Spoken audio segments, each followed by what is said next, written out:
నమస్కారం ఘంటారావానికి స్వాగతం. ముందుగా ప్రధాన అంశాలు.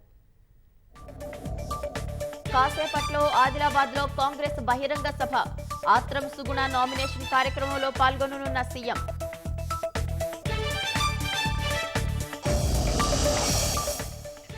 ఖమ్మం కాంగ్రెస్ ఎంపీ అభ్యర్థిపై వీడని ఉత్కంఠ.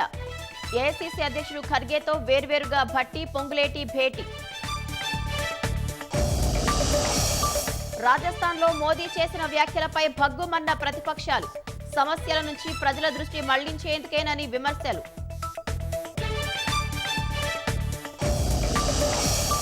మణిపూర్లో భారీ భద్రత నడుమ ప్రశాంతంగా రీపోలింగ్. పోలింగ్ కేంద్రాల వద్ద బారులు తీరిన ఓటర్లు.